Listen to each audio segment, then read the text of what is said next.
Get the latest from the Middle East, and Israel says it has now essentially split Gaza in half. This is nearly 1 month since the bombardment began in retaliation for the Hamas attack on October the 7th. US Secretary of State Antony Blinken is in the region today. Let's now get the very latest from our correspondent in Tel Aviv, Sarah Coates. Sarah, good evening to you. I wonder if you could tell us exactly what has been happening in Gaza. We're also hearing that hospitals have been hit by the IDF overnight, and that essentially it's almost been, the region has been split in half now. Yeah, that's exactly what's happened, and we are expecting some sort of a ground incursion into Gaza City in the next few hours, potentially tomorrow. Just a matter of minutes ago, a spokesperson for Hamas said that right now thousands of its fighters are rushing through these underground tunnels that it has all underneath the Gaza Strip. And look, as you mentioned, the Gaza Strip has now been cut in half, the north and the south. The IDF, the Israeli military, put out another one of these evacuation orders telling people in the north to move south for their own protection. That happened a little earlier today, but look, we do know that there are many people still in the north, and we can imagine that this incursion will happen very, very soon, although it will be very, very difficult for the Israeli military to carry out this task. It says it wants to eliminate Hamas, but as we know, Hamas knows this landscape inside the Gaza Strip very, very well. It will be urban warfare, hand-to-hand combat, and there will be very heavy losses on both sides. Up to this hour, we do know that already the 30 Israeli soldiers have lost their lives, while Israel says it has killed dozens and dozens of Hamas militants, including senior commanders. So look, certainly very, very worrying, given what is also happening on the northern border. More rockets continue to be fired over from Lebanon into Israeli territory, with the IDF saying it is now responding into Lebanon, firing artillery fire there. Would Benjamin Netanyahu stop this offensive if all the hostages were released? Well, look, that's yet to be seen. That's what he continues to say. And we saw this massive protest today in Jerusalem outside the Israeli parliament. It's known as the Knesset.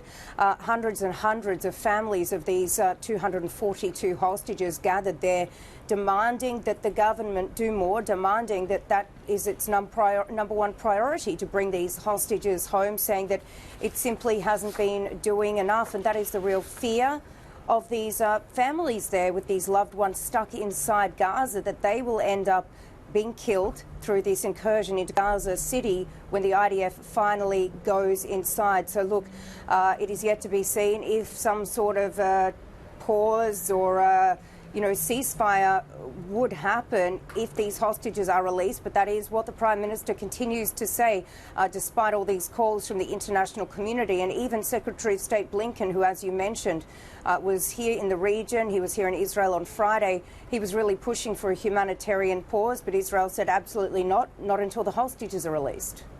And talk to me about the humanitarian situation. I know that Antony Blinken was also talking about getting a lot more humanitarian assistance into Gaza. I mean, sadly, at the same time, we're hearing about refugee camps, even in the southern parts of Gaza, being hit. But what is the situation with aid going into that region?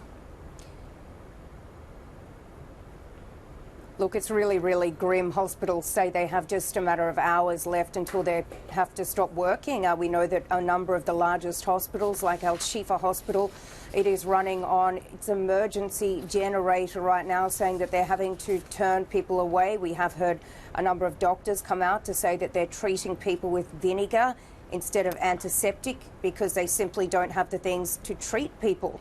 We do know that a Jordanian cargo plane flew over the Gaza Strip last night, dropping a huge bundle of aid off. But look, this is thought to be just simply not enough to go around, given that these casualties are mounting by the hour. Now, there was a corridor that was put in place by the Israeli military today to actually get these people from the north to the south safely, but people say they're too scared to go. They're too scared of these airstrikes. And also we do know that Hamas has been targeting people who try and leave. So it is an absolutely catastrophic situation. This is what aid groups have been calling it. And UNRWA, which is the UN's aid group for Palestinian refugees, it came out a few hours ago to say that since all of this began, it has lost 88 of its own staff who are simply there on the ground trying to help people. So it is a shocking situation, and unfortunately one that doesn't seem like it will improve significantly anytime soon.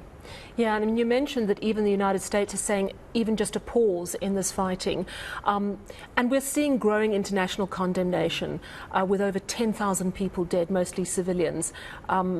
Even the United States, which is a staunch ally of Israel, is saying, please, pause, wait. Do you think that this international pressure, we've seen our government today here in South Africa saying they're recalling their diplomats, possibly not permanently, but certainly they're pulling them out. They believe it's the right thing to do. Do you think that international pressure may have some weight to bear on this? Well, look, that is really yet to be seen. Israel has a very, very strong ally in the United States. It continues to say that it will stand behind Israel no matter what. But look, of course, Secretary of State Blinken did have some pretty harsh words to say to Israel when he met him on Friday.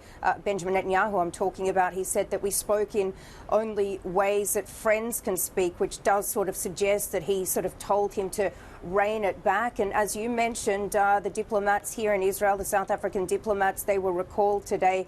And straight after that, Benjamin Netanyahu, he held a meeting with all of the diplomats that are left here in the country, and he released a statement actually on X a little while ago. He said, today I gathered ambassadors of the world and told them our battle is your battle, our victory is your victory. But look, Israel is seeing itself more and more isolated.